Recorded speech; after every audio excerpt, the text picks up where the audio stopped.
What is my number one favorite thing? I would bet $100 you cannot guess it.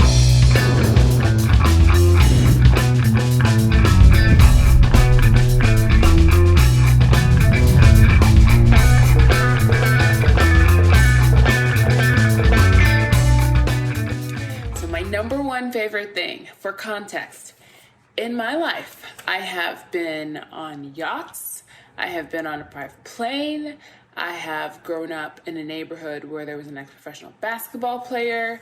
I have seen some fancy things.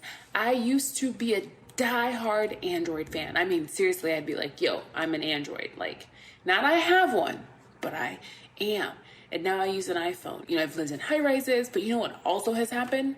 I've been hit by a freaking car while I was on a bicycle and unconscious and led to the ER and at home, unable to move, crying, on disability. And you know what I've learned from all of these different experiences, and it's even grounded in more, I've just moved into this new place here, is that my number one favorite thing isn't a thing at all. None of the things matter. The fancy cars, the new cool technology, apart from things within myself, my most favorite in the world is people who love, accept, and support me.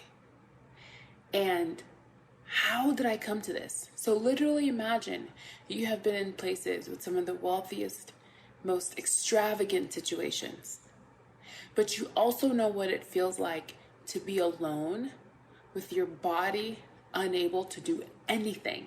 I'm talking suicidal thoughts, depression, physically you cannot sit up.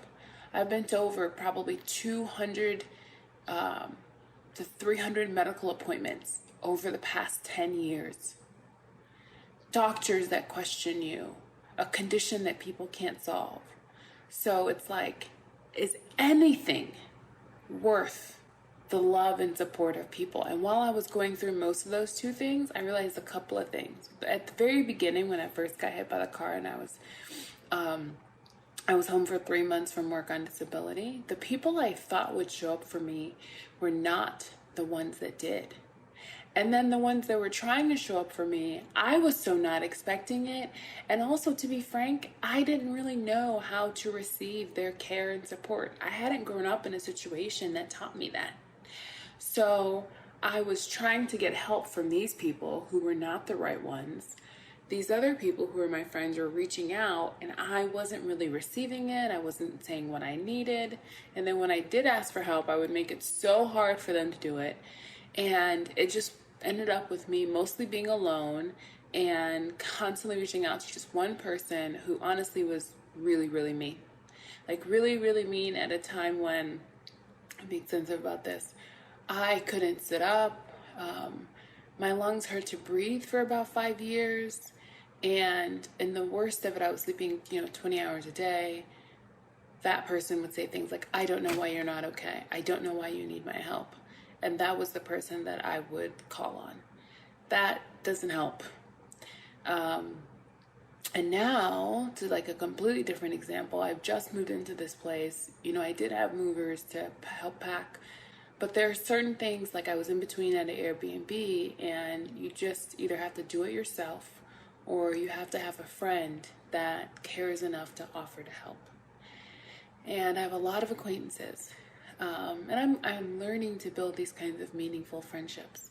But I had the friend that was like, yeah, sure, I'll help you pack your Airbnb at 9 a.m. on a Saturday morning. I mean, first, I'll help you pack up. 2, at 9 a.m. on a Saturday morning. And so my favorite thing is people who love, care, and support me. And what that can look like is your employees in your business. If they are following your vision, they are supporting you. Friends. For some people, it's family. For some people, it's a spouse. If you have a clear vision for what you want to do in life and people are helping you get there, that is support. So for example, like my clear, I have a clear vision around helping companies scale, right? And helping owners exit their businesses and sell for a higher multiple.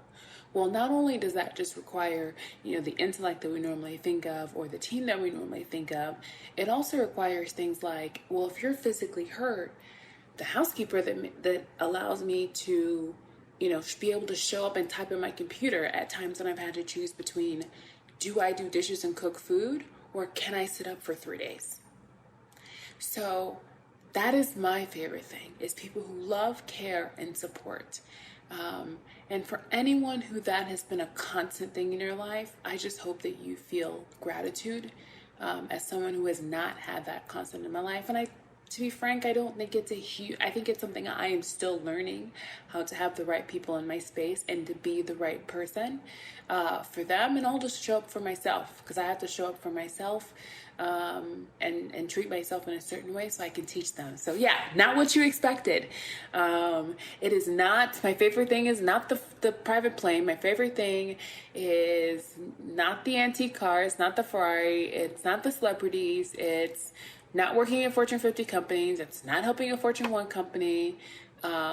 It's relationships with people that love, care, and support. And even some of those people are even clients, because they're so excited when you do good stuff for them.